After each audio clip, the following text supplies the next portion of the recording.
রাধে রাধে বন্ধুগণ, জয় শ্রীকৃষ্ণ। সমগ্র শ্রীমৎ ভগবদ্গীতা শুনতে সঙ্গে থাকুন।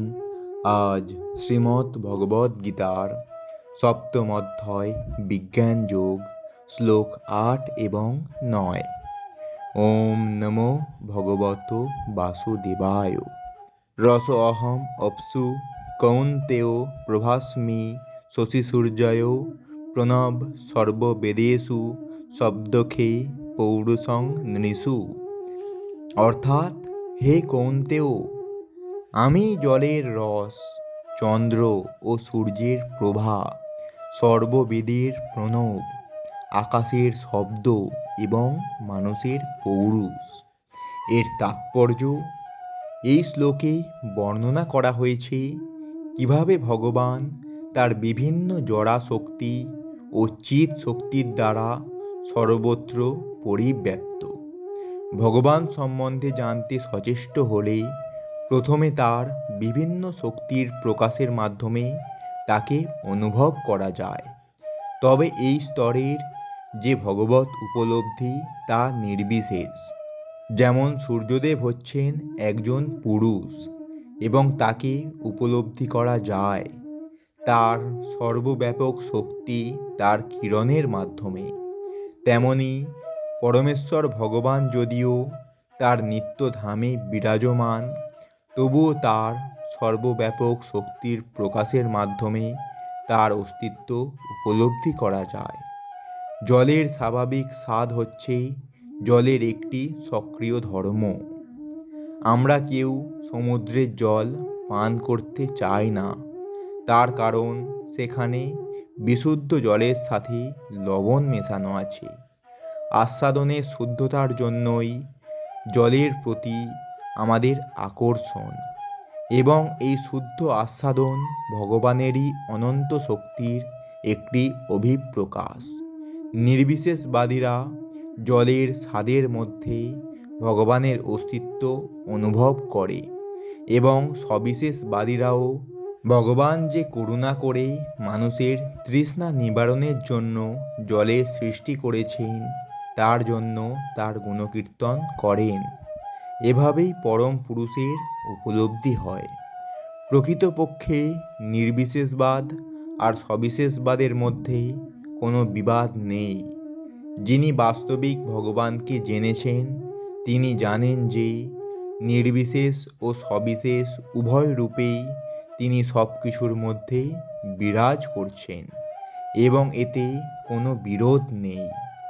তাই শ্রীচৈতন্য মহাপ্রভু মহামহিমান্বিত অচিন্ত ভেদাভেদ তত্ত্ব, অর্থাৎ একই সাথে একত্ব ও পৃথকত্ব প্রতিষ্ঠিত করে আমাদের পূর্ণ ভগবত তত্ত্বজ্ঞান দান করেছেন।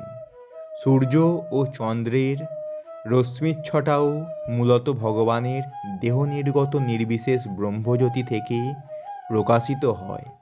তেমনি বৈদিক মন্ত্রের প্রারম্ভে ভগবানকে সম্বোধনসূচক অপ্রাকৃত শব্দব্রহ্ম প্রণব বা ওঙ্কার মন্ত্রও ভগবানের থেকে প্রকাশিত হয়েছে।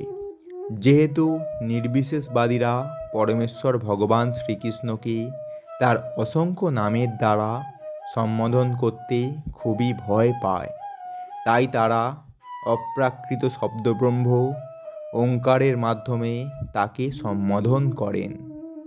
কিন্তু তারা বোঝে না যে ওঙ্কার হচ্ছেন ভগবান শ্রীকৃষ্ণেরই শব্দ প্রকাশ। কৃষ্ণ ভাবনার পরিধি সর্বব্যাপ্ত, তাই কৃষ্ণ চেতনার উপলব্ধি যিনি লাভ করেছেন তার জীবন সার্থক। ভগবান শ্রীকৃষ্ণকে যারা জানে না তারা মায়াবদ্ধ। শ্রীকৃষ্ণ সম্বন্ধে অবগত হওয়াই হচ্ছে মুক্তি, আর তার সম্বন্ধে অজ্ঞ থাকাই হচ্ছে বন্ধন। শ্লোক 9। ওম নমো ভগবত বাসুদেবায়। পুণ্যগন্ধ পৃথিব্যাং চ তেজস্বাম্ভি বিভাবস্যৈ জীবনং সর্বভূতেষু তপশ্চাম্বি তপস্বিষু। অর্থাৎ, আমি পৃথিবীর পবিত্র গন্ধ, অগ্নির তেজ সর্বভূতের জীবন এবং তপস্বীদের তপ। এর তাৎপর্য, পুণ্য শব্দটির অর্থ হচ্ছে যার বিকার হয় না। পুণ্য হচ্ছে মৌলিক। এই জড় জগতে সব কিছুরই একটি বিশিষ্ট সৌরভ বা গন্ধ আছে, যেমন ফুলের গন্ধ, মাটির গন্ধ, আগুনের গন্ধ, জলের গন্ধ, বাতাসের গন্ধ আদি। তবে পবিত্র নিষ্কলুষ আদি অকৃত্রিম যে সুবাস সব কিছুর মধ্যেই প্রবিষ্ট থাকে, তা হচ্ছে স্বয়ং শ্রীকৃষ্ণ। তেমনি সব কিছুরই বিশেষ একটি স্বাদ আছে, তবে রাসায়নিক দ্রব্যের মিশ্রণে এই স্বাদের পরিবর্তন করা যায়। তাই প্রতিটি বস্তুর নিজস্ব ঘ্রাণ, সুবাস ও স্বাদ আছে। বিভাবসু মানে অগ্নি।